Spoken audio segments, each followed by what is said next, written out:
Hello दोस्तों, आज एक बार फिर मैं आपसे अपना सरकारी नौकरी प्राप्त करने का अनुभव शेयर करने आई हूँ।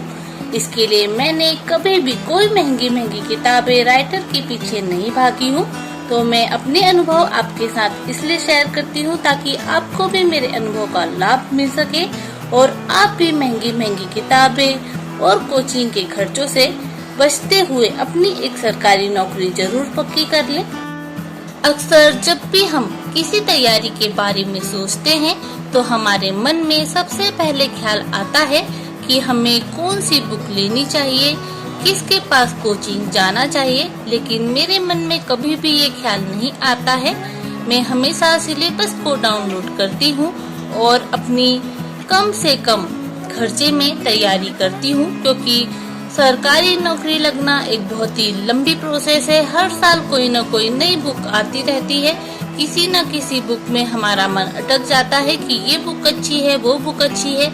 ऐसा करते करते 6 से 7 साल में हमारे पास एकदम बुकों का पहाड़ बन जाता है और जिसे हम ठीक से रिवीजन भी नहीं कर पाते।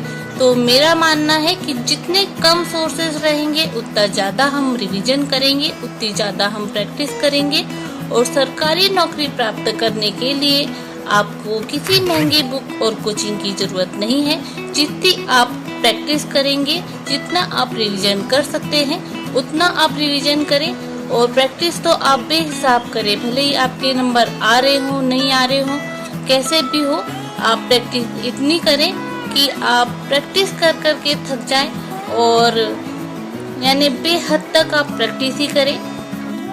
मैं आपको अपने अनुभव से बताना चाहूंगी कि भले ही मैं एमपी में पेपर देती हूँ, लेकिन मैंने यूपी में जितने भी यानी उस दौरान मुझे दिखे कि आज इसका पेपर हुआ है, कोई पेपर सॉल्व करा रहा है, तो मैंने उसकी भी प्रैक्टिस की है कि आजकल किस प्रकार के प्रश्न आ रहे हैं। क्योंकि हमारा विषय थोड़ा लेंथी है तो उसमें कुछ भी पूछा जा सकता है, तो मैं चेक करती रहती थी। जैसे यूपी आरओ का जो पेपर कैंसिल हुआ था, मैंने उसे भी हल किया था। इसी तरह एसएससी के जितने भी मेरे सब्जेक्ट के मैराथन हुए हैं 12वीं क्लास तक के, मैंने उसे भी हल किया है। क्योंकि मैं हमेशा प्रैक्टिस पर फोकस करती हूँ। और सिलेबस के लिए मैंने आपको पहले ही बता दिया, महेश कुमार वर्णवाल वस्तुनिष्ठ जो 8वीं तक की थी, मैंने उसे कई बार प्रैक्टिस किया है। मैं पूरी तरीके से एमसीक्यू की प्रैक्टिस ही करने पर ध्यान देती थी। मैंने थ्योरी कभी नहीं पढ़ी है। हाँ, सीटेट की मैंने व्याख्या जरूर पढ़ी हुई है।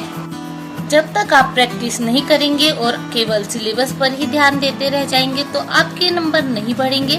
प्रैक्टिस आपके माइंड को मजबूत करती है, आपके अंदर फैक्ट और लॉजिक विकसित करती है। तो जितनी आप प्रैक्टिस करेंगे उतना आप रोज रोज विकास करेंगे और ऐसे ही करते करते एक दिन आपकी सरकारी नौकरी जरूर पक्की हो जाएगी। आशा है आपको मेरे अनुभव का लाभ मिल पा रहा होगा। ऐसे ही यूजफुल इंफॉर्मेशन के लिए मेरे वीडियो को लाइक, चैनल को सब्सक्राइब जरूर करें। धन्यवाद।